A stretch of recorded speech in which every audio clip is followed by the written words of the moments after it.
Welcome to the Copeland Coaching Podcast, where it's all about turning your job search into a slam dunk.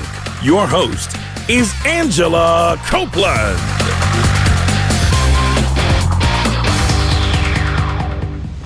Welcome to the Copeland Coaching Podcast. I'm your host, Angela Copeland. On the phone with me today, I have Diana Wu David in Hong Kong. Diana is the CEO of Sarana Capital and the author of Future Proof, Reinventing Work in the Age of Acceleration. Diana, thank you for joining me today. Thank you, Angela. Great to be here.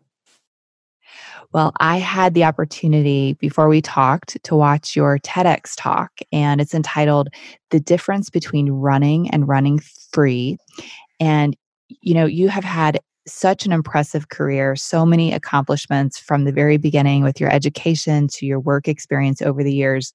But in your talk, you talk a little bit about coming to a point in your life where you really sort of had to reprioritize what was important to you. And I know a lot of our listeners are kind of going through this kind of thing themselves. And so I just wanted to kind of start there. Talk to us a little bit. Can you help to share what kind of inspired you to change your priorities?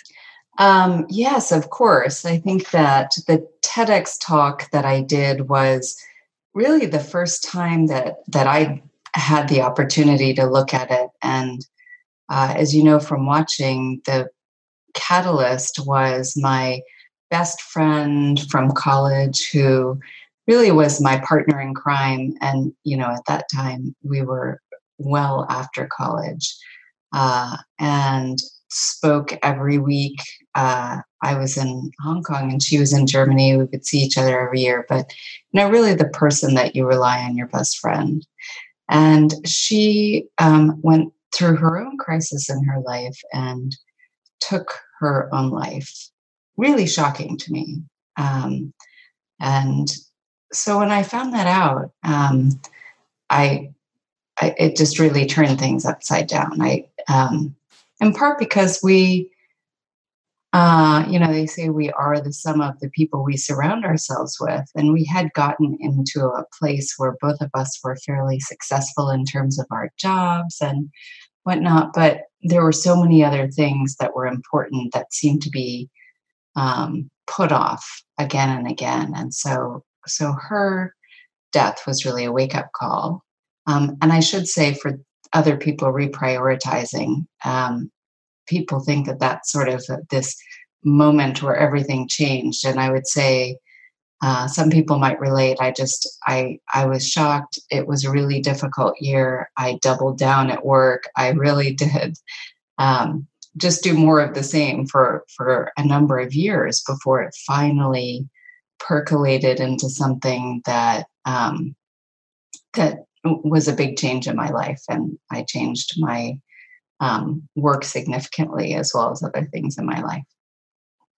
Oh, that makes sense. Well, I'm really sorry to hear about the loss of your friend. Like I knew because I've seen the talk, but I feel like it's such a important thing for us to sort of learn about. And you mentioned that you had put things off. I mean, when you think about that, like what were the things that you were prioritizing that were important, and what were sort of the things that you were putting off that you think are important now? I always felt like my family was important, but a lot of the things that I prioritized then. So I prioritized being successful at what I did, and sort of if you're going to do it right. I prioritized working at a company I believed in. And certainly working at the Financial Times, which by then it had been about a decade, was and is still a company that I thought was doing great work. And I was really proud to work there. But I didn't prioritize all that much in terms of my time outside of work. And I think I'd gotten to a place where there were other things that I wanted to try. I mean, I could have spent a long time at the same job and just sort of woken up at, 55 or 60 when I was ready to retire and had said, oh gosh, there's so many things I haven't done. And it just made me realize that time is limited. So actually, immediately, I wrote a children's book. My children were small. It was about Hong Kong, and there wasn't a lot to give them a sense of pride in Hong Kong.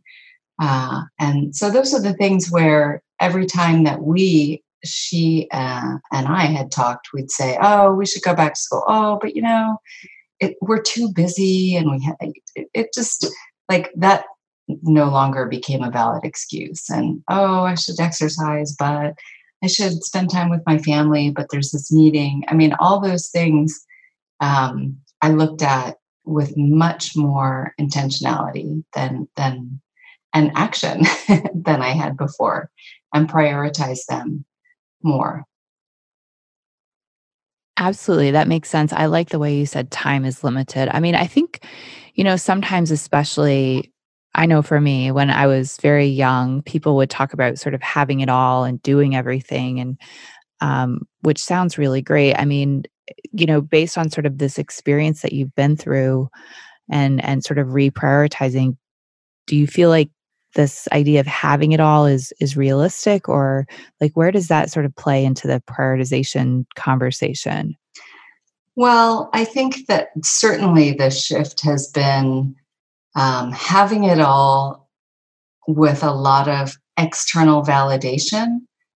Mm. Because people used to say, "Wow, you have 3 kids and you have this rocking job and you're flying all over and working for this amazing company."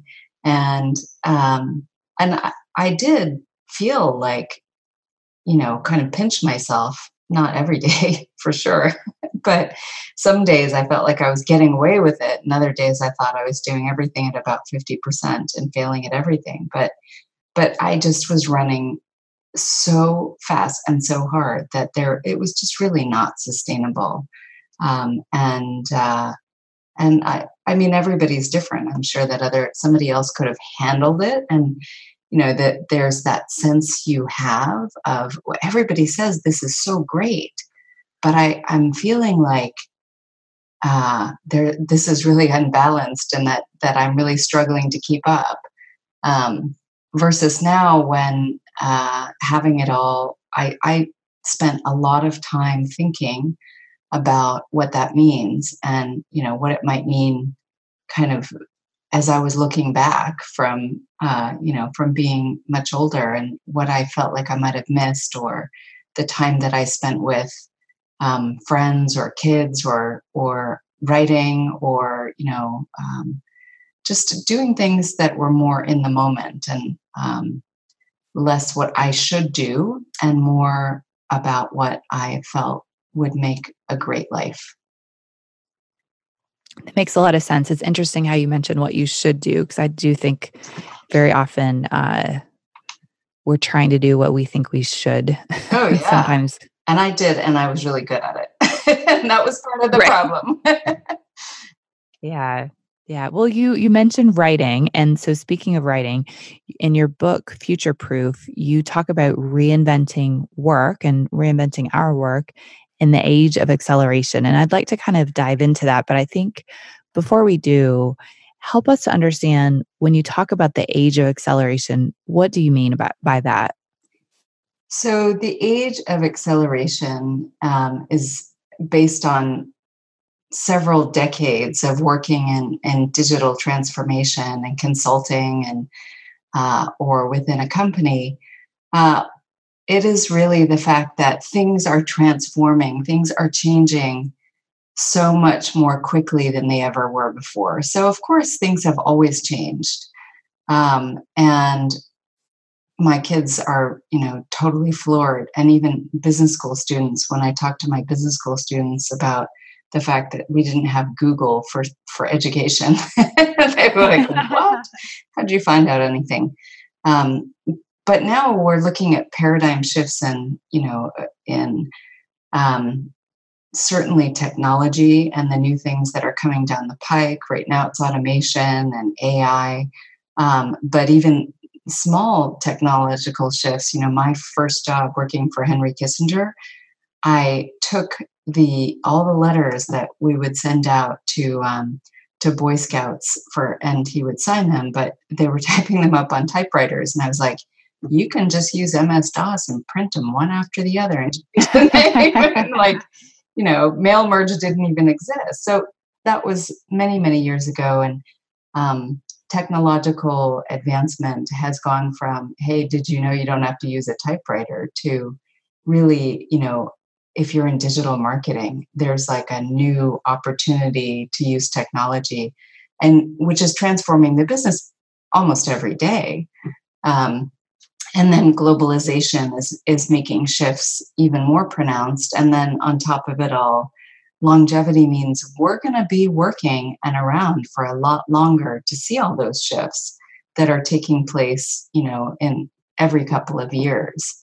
And you can insulate yourself sometimes by being at one company and one job.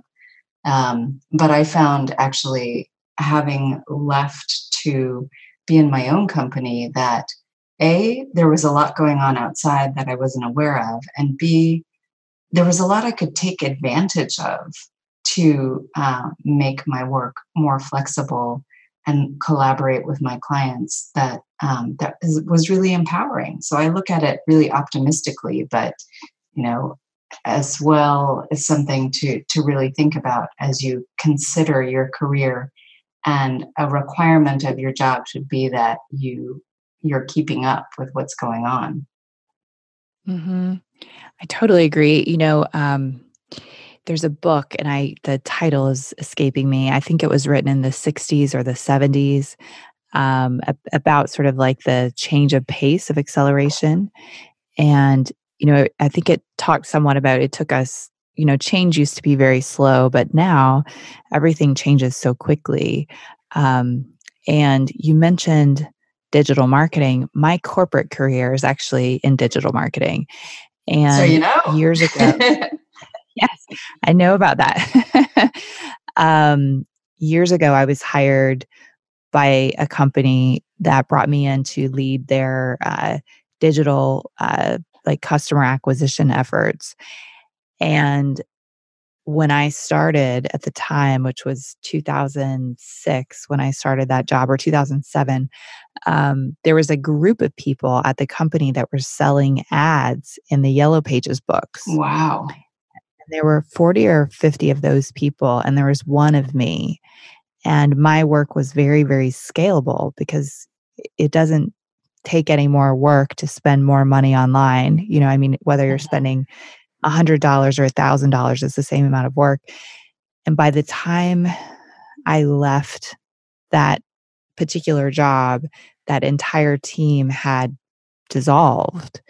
And I think the people on that team who stayed around were, in fact, the ones who kept current in other types of marketing besides the Yellow Pages. Yeah, I think that if you look at statistics, and I talk about it in Future Proof, the average length of a company, the S&P 500 company, is based on InnoSight. It's narrowing to 12 years. So, you won't have the same job for life, likely, and your actual career might change quite a bit, but then your company's lifespan may be as low as 12 years. So, with a sort of 100-year life and maybe 50, 60 years in the workforce, you're almost guaranteed to have to change, to be ready for change and sort of keep up with it, be change at careers, or accelerating your own learning about your industry or your function. So that identity that we get from being, the Yellow Page salesperson, it's not great to be too tied to that. You have to start building all of your expertise like a mosaic, and that's ever shifting. And so a story from the book that I think is really useful for people doing this, and it's not easy, and it's, it can be really messy in the middle, is Brian Tang, who was somebody who was a lawyer in Silicon Valley and then COO at one of the big investment banks here, Bulge Bracket Bank, and had an amazing job. But, after a while said that he had participated in, I think, 7 of the top 10 IPOs in Hong Kong, which is always in the top 5 in terms of the number of IPOs and the size. And he said, I see that the world is changing, and I see that I can make more impact if I'm outside of one bank and maybe helping with regulation across multiple banks. So he left this job that was a total, have-it-all job, and he started the Asia Capital Markets Institute.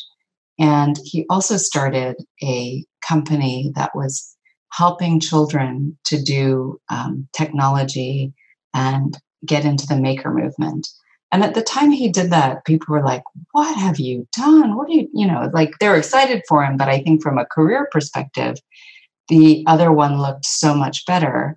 And over the years, he became the only person in town really to have that breadth of regulatory combined with technology, combined with, his experience in banking and corporate. And he's now the founding executive at the Hong Kong University Law School for legal, reg tech, innovation, technology, and entrepreneurship. And it's only, it was really only him. That job didn't exist when he left his bank. And over time, by pursuing things that he thought were relevant and important, that sort of landed him with this unique set of capabilities for the new world that we're going into. And so I'm sure in the middle, it's sort of, the great thing is that you feel like you know your own progress and you know what you're passionate about, and you're looking at where those intersect. That's of value for the world. It totally makes sense. I mean, what I hear you saying in that example, which is such a good example, is it sounds like he kind of became the CEO of his own career. Like he became his own business. And instead of just putting the business's interests first that he worked for, he kind of looked at what is my long-term business plan for myself. Yeah, absolutely. Absolutely. And I do actually think it's, I love the idea of switching over time and sort of developing your skills. But I do think for those of us whose parents maybe stayed at the same job until they retired, it can be very controversial. It can make us very nervous. I remember I quit my job to go to graduate school, and people said, "What are you doing?" And later in my career, I had another job that I quit to move on to something else. And I remember literally the day that I quit that job, I went to a neighborhood bar where I live, and I sat down by myself to have a beer. And one of my friends was there who I knew. And I said, guess what? Today was my last day. I quit my job. I had given notice, but today was my last day. And I had it was a very, a big title corporate thing. And my friend looked at me and said, how could you do this to me? I've been pacing my career after you. How could you do this to me? And I had this moment of what? We're not even talking about you. It really surprised me a lot. But I think you make a lot of good points about not just staying at one place. And maybe you can insulate yourself by staying in one company. But I also think you put yourself at a huge risk and disadvantage because you don't have as many networking connections. You might not be as sharp with your skills. I don't know. I think there's a real downside to doing that. Well, I totally agree. I don't think you have to quit your job to necessarily stay ahead. Right. But so many of the people that I, as a sort of internal entrepreneur and corporate development person, had launched this board training program. And all of the people in our program were extremely successful, usually accounting or legal partners at the end of their tenure, usually in their 50s, or people who were retiring CEOs or current CEOs. or had their liquidity moment as entrepreneurs. And a lot of them, despite all of their success, were really saying, so what do I do next? Every part of the last 30 years or 20 years has been really doing what I do now. I'm the best XYZ, like in accounting or legal, or best private banker, or whatever it is, but they hadn't really developed much outside of that, and it put them at a risk in their sort of post-50 career, of not even really thinking with introspection about what's the full complement of skills that I can bring to the table, and how can I translate those skills to a lot of different opportunities, not just the ones, interestingly enough, not just the ones that I have had in my job, but all of the rich things I've been involved in. Because when people are going on boards, a lot of time, the things that they've done outside of work, either in the community or on other nonprofit boards, are the things that gear them up best for going on boards. It's sort of more of a peer environment, and so sometimes they find themselves surprised that that matters, that it is part of the total sum of who you are. And what you bring to your next job. So, Absolutely. And I think you also kind of touched on something there, which is age. And I think so often when we think about ageism, or, when we start to age out of something, very often we're thinking like that happens in our 60s, but it can happen in your 40s. It can happen in your 50s. Like, I think if you're not staying, especially if you're not staying on top of whatever the latest trends are, it's almost, it can happen almost overnight at some point. Like, I think it's quite surprising. Yeah, I mean, de-risking your career by becoming by having some agency, as you said, by becoming the CEO of your own life is really Right. something that we didn't have to do really as I was growing up. And now I think when I look at my children, I think that's going to be huge. You have to be resilient. You really have to know yourself much better than you ever had to, and be investing in relationships, horizontal relationships, rather than just the hierarchy of your company and your strategic network, and even how you tell your own story.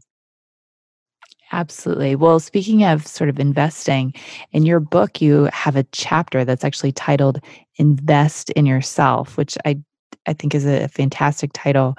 In the past, we've really sort of leaned on our companies to kind of train us, send us to school, sort of lay out our career path. I mean, when you think of sort of investing in yourself, what sorts of things are you thinking of? Like, what sort of falls into that category?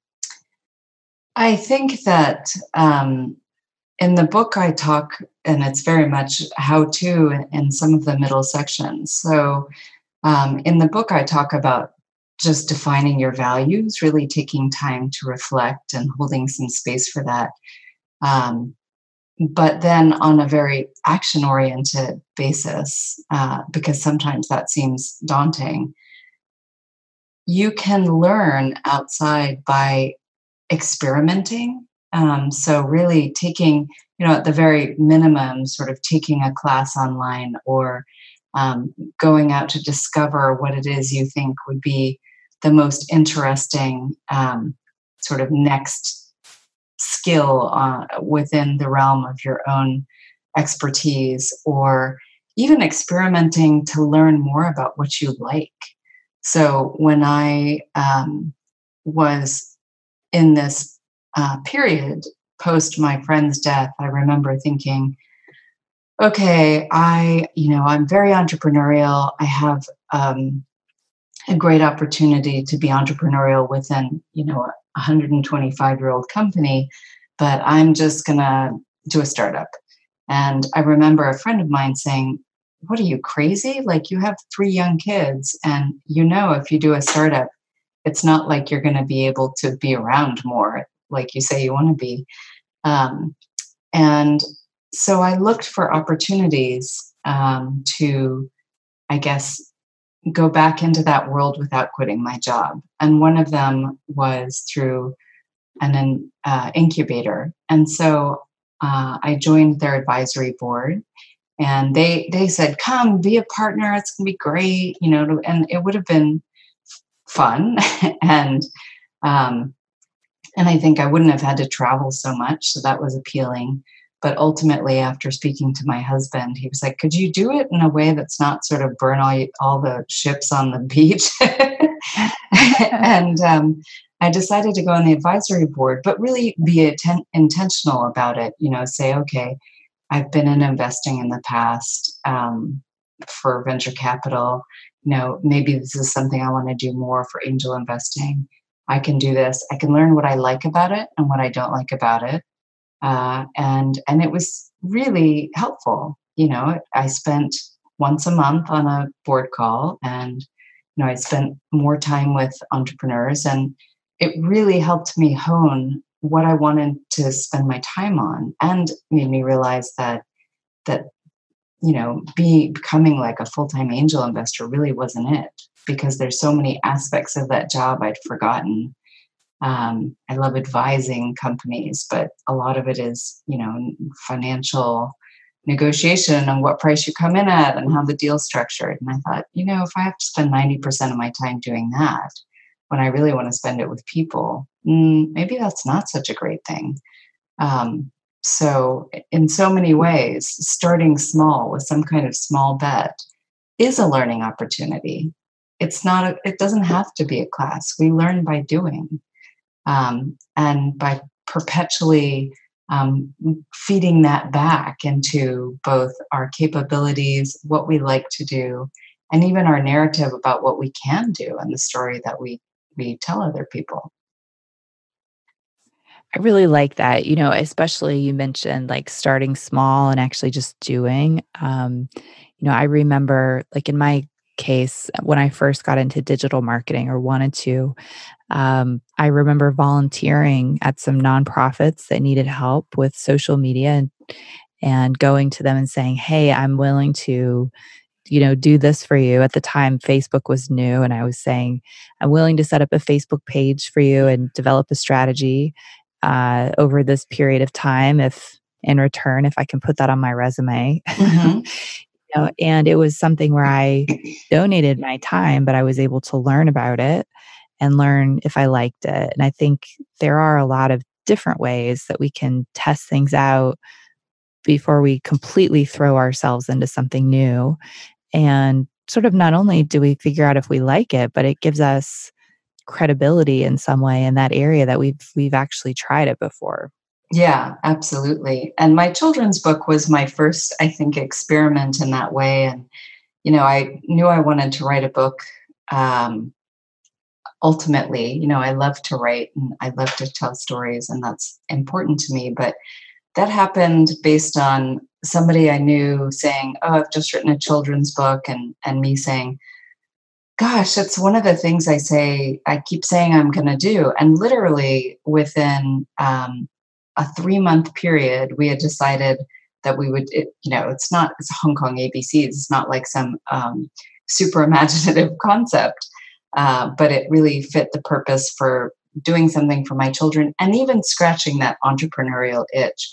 I did it in about 3 to 6 months with my former intern doing illustrations.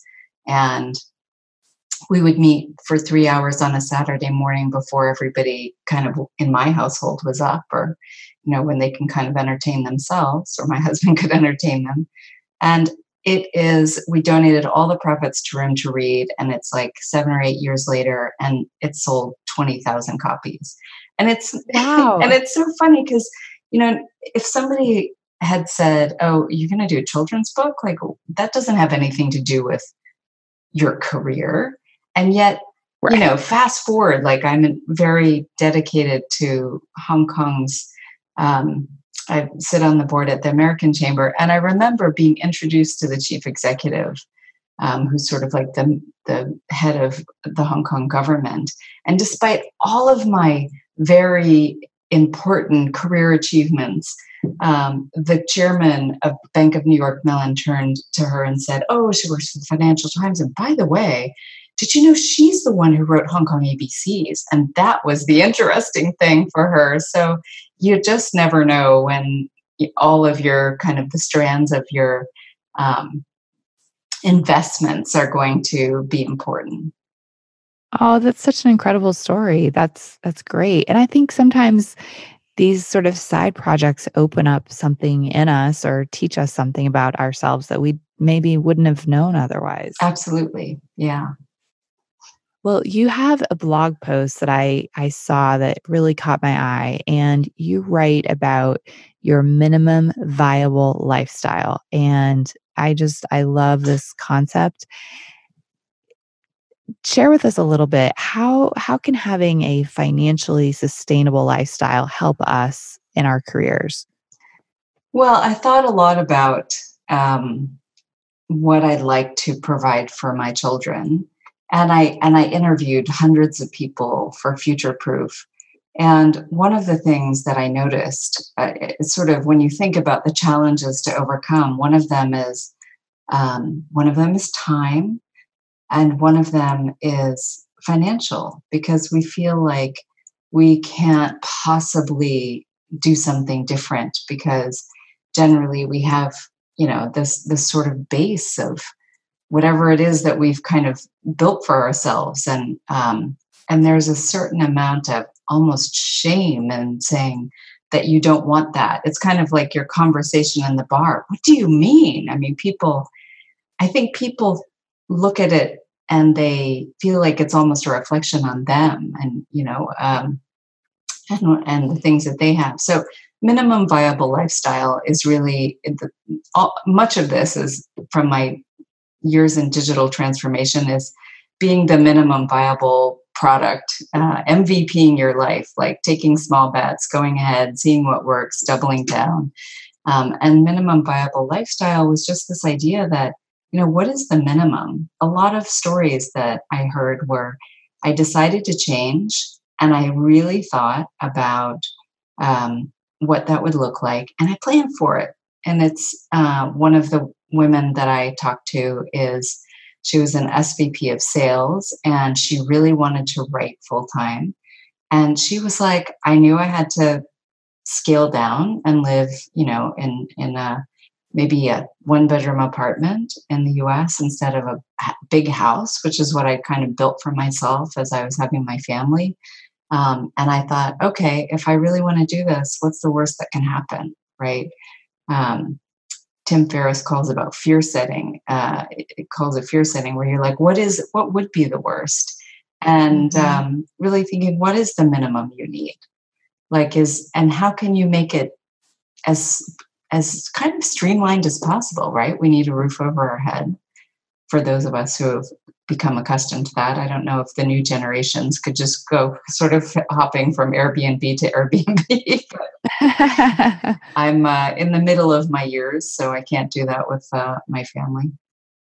But, really where do you need to live in order for you to do that? Like really being intentional about the trade-offs, and paring it back to its minimum, thinking about what your goals are, and then being more intentional. So somebody that I know who had always had their kids in private school, which is, common here, in particular, if you can't speak local language and you're an expat, they were like, you know what, I want to make a change, and my kids are going to go to a different school. And, that as a parent, that's such a hard decision to make.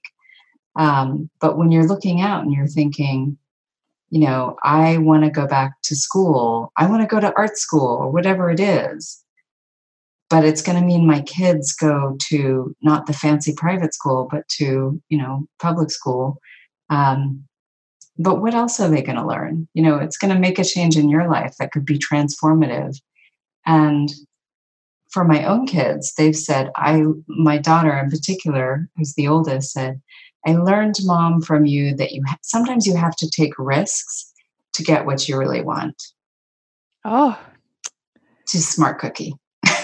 That's a good one. Well, I was wondering, I just asked them, what have you guys feel like you've learned from this experience of watching me completely change? They were devastated. They had some talk about your friend in the bar. My kids were like, you can't leave the Financial Times. They have candy in the pantry and they have kids' fun days. And we know what you actually do. Because at the time even now we have like the pink newspaper that comes on the weekends that we read. And so they were struggling with that change, but ultimately they learned a lot from it. Mm-hmm. Absolutely. And I think sometimes, when you say, for example, you choose to live kind of below your means, I think especially when you have like a big, impressive career, it gives you flexibility to make choices. Um, I know like years ago, I helped a friend negotiate a high salary and they more than doubled their salary. It was in one jump. And then the friend turned around and bought a new car and a new house. And I thought, oh my God, I didn't help you so that you could lock yourself into this situation, like you put this money away and give yourself some freedom and flexibility in the future. And I think it's being really aware when you make those decisions, like, do I really need this? Does it really matter to me? And what matters to me? Because I think sometimes we just want a house or a car that's just as nice as somebody that we know. And yet it locks you in sometimes to some corporate situation that is very uncomfortable. Yeah, and actually part of the reason that I spent so much time thinking about a transition was that I spent that time saving up for a sort of minimum cushion that I felt would be reasonable in terms of retirement, in terms of putting money into my kids' education plans. And I think that that's important, sort of really thinking ahead and planning, especially given that we're all living longer. And the flexibility is important because it's a volatile world out there, and you don't know what's going to happen to your company. And it's important financially to be prepared as well as kind of mentally and physically. Hmm. I had a guest once who described sort of the financial planning aspect as she called it having running away money. And she said that she always found that as long as she had running away money, she never needed to run away. But it was having that flexibility that made all the difference. Yeah, I think that that you can make better choices when you are more flexible. So if you know that things are covered, then you make your choices with more freedom. Hmm. Absolutely. Well, you recently wrote an article on LinkedIn that was just wildly popular, and it makes me think of this running away concept, which is it was the main signs telling you that it's time to search for your next job. And I'm curious, um, from your perspective, what are a few of those signs that we should be looking for? Yeah, wow, that was completely viral and really surprised me. It sort of shows you how many people are thinking, am I allowed to do my next job? I mean, right now, I think that corporate engagement is at an all-time low. Um, but I think that the consensus after maybe 10,000 comments was uh, when you stop learning. And that's not usually the reason that people leave their jobs. I think that there's a lot of people who leave their jobs because they have a toxic work environment or whatever it is. But especially in the talks that I've given now for people that are maybe on the younger side or the earlier side of their careers, um, they tend to feel disappointed maybe more easily and want to leave their jobs. And so for any category of people, I think that you have to worry when you stop learning. If you're at the very top of your job and you're not learning, then eventually somebody else that has been will come along to take your job. So, sort of learning is the new loyalty in work, and planning your job, even around the idea of a tour of duty. Okay, I'm going to do this for 2 years, and I'm going to learn as much as I can. And then I'm going to sort of evaluate, what if I do this job for 2 more years? What could I learn from that? Not in isolation, sort of in addition to evaluating it based on progression and money and the people you work with and all the usual metrics. But learning is really so much more important now, that if you are having a great time and you're at the top of your game and you stop learning, it's time for you to look for a new job. And I think that that's something that surprises people. Yeah, I agree with you 100%. And it is a totally different way of looking at things. And I think it's the way we should be looking. I like your phrase, learning is the new loyalty. I think you're 100% right. It's no longer about like how long did you stay at the company, like staying there for 10 or 15 years. It's are you up to date? Do you know what you're doing? Yeah, absolutely. Well, I'm curious if we're listening today and we're kind of ready for a career change. Like, let's say we are reprioritizing things ourselves and we are really not sure where to start. From your perspective, where should we begin? Really taking stock of your values, I think, is important.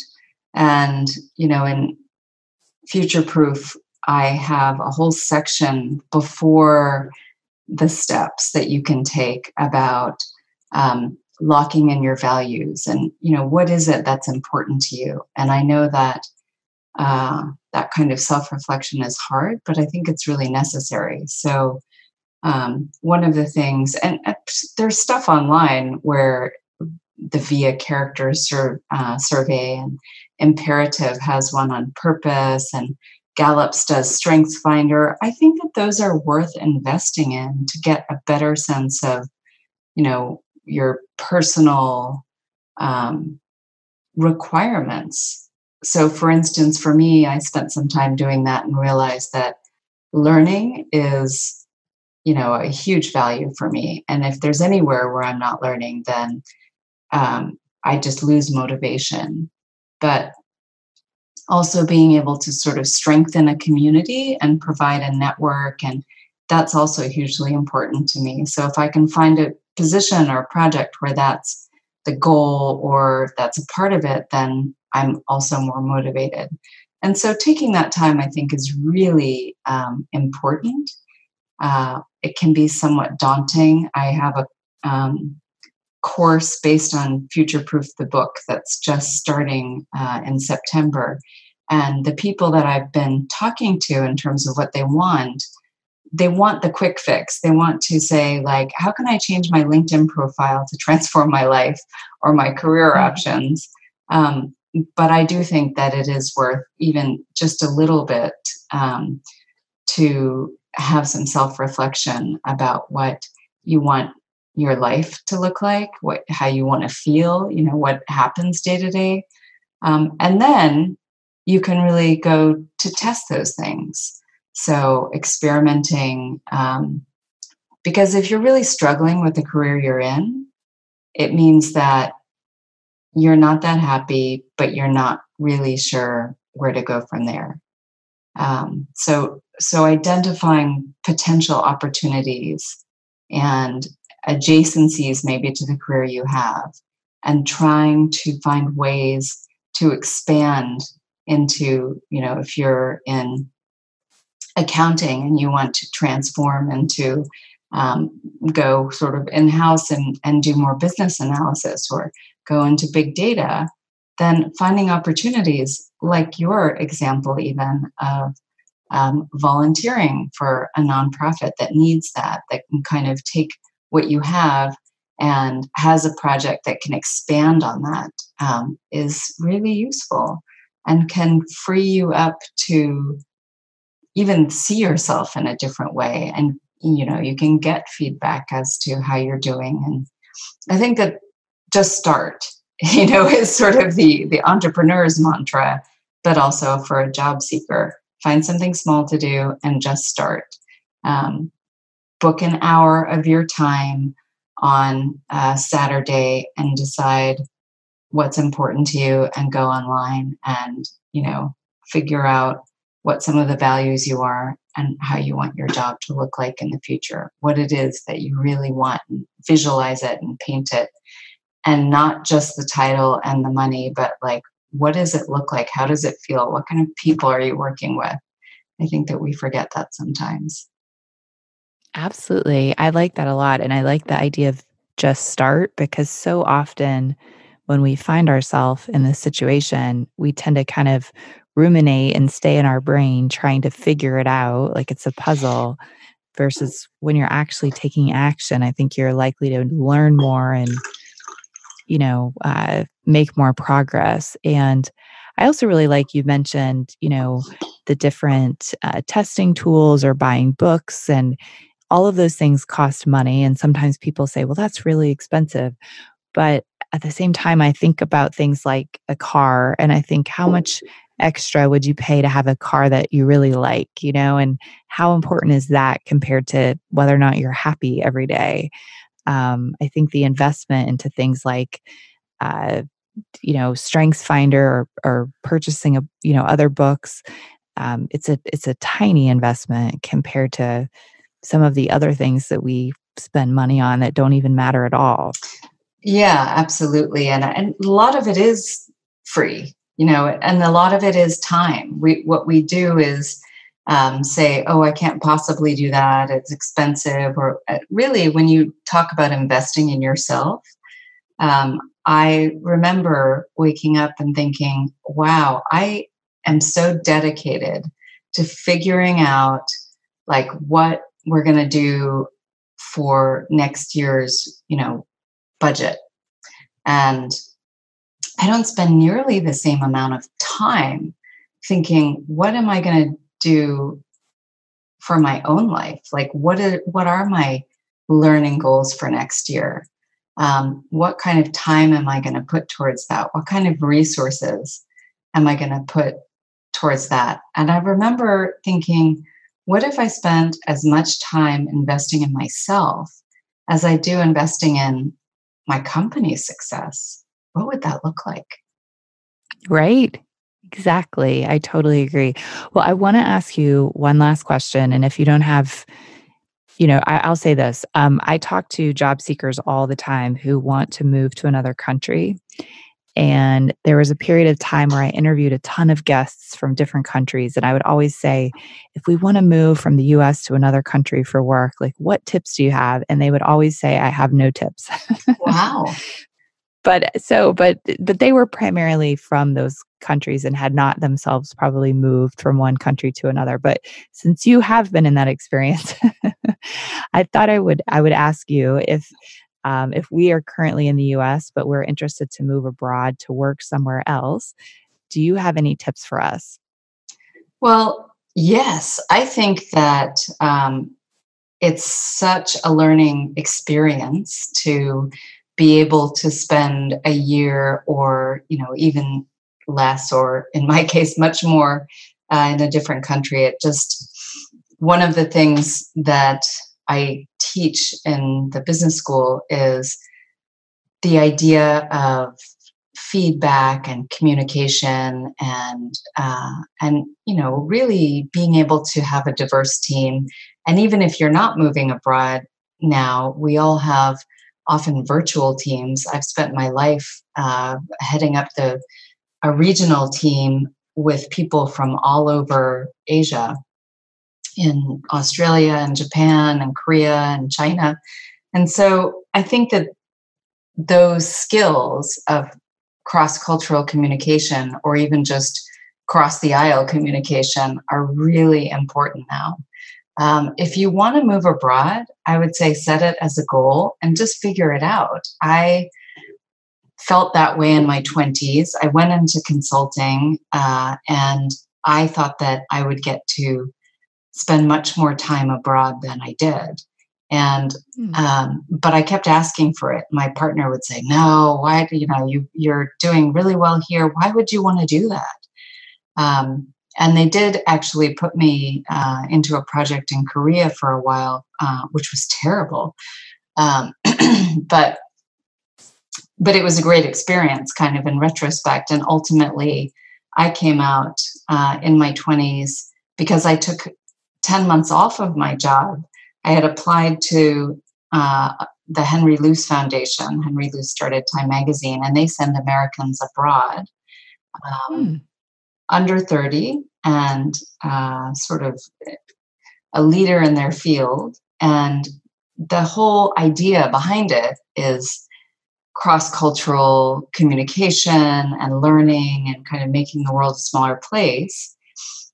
My consulting partner was shocked. He was like, should I say congratulations? What are you doing? And I was like, I just feel like I really want to try this, and I'll be gone a year and I'll come back, and, great if you have a job for me. And if not, then I'll figure something out. And, clearly it was a transformative year. And that was something that honestly I found in the back of my alumni magazine. I really wanted to go abroad. Some of the people that I met have just moved. One guy who's now incredibly successful was like, I'll just go wait tables. I don't care. And I'll travel around in the world. But most of us are not quite that bold. And certainly I wasn't. Right. But I guess I just made it happen. And really just by saying, how can I do this? Let me try within my work. Okay, if I can't get a secondment, it's, to my liking, maybe I could try a grant. I just kept looking for ways to do it. And there's so many ways that you can move abroad for a short time, even. And once you get there, then that could turn into a longer time. Mm-hmm. Absolutely. That's really helpful. One of my younger brothers went to graduate school in the UK. And once he finished school, it was actually not terribly hard to find a permanent position there because he was already there. Yeah. So you're right. There are so many different options. Well, Diana, where can we go to learn more about you and your work? My website, which is dianawoodavid.com. And for people who really are struggling, the future-proof checklist, I think, is a good place to start, because I've worked with so many people and interviewed so many people who have gone through that. And it's a holistic 11 questions that allow you to assess just how future-proof you are, and then take some steps to shore up. And it crosses, it's about work, but it crosses all aspects of life. And I think it's super important for you to have the resources and support and learning agility. And so it really covers all of that and can tee you up to figure out what the next step might be. Excellent. Well, Diana, thank you so much for joining me today. This has been great. Thank you so much. I've had a wonderful time talking to you. Thanks so much, Angela. Thank you for listening. If you've enjoyed the episode today, please don't forget to help me out. Go to Apple Podcasts and subscribe to the show. The more subscribers we have, the easier it is for other people to find the show. The Copeland Coaching Podcast is hosted by me, Angela Copeland. The show is edited by Daniel Lynn. Our media manager is Jennifer Storfacci. You can find more episodes of the show on Apple Podcasts, Spotify, or wherever you get your podcasts. Thank you for listening. I'll see you soon.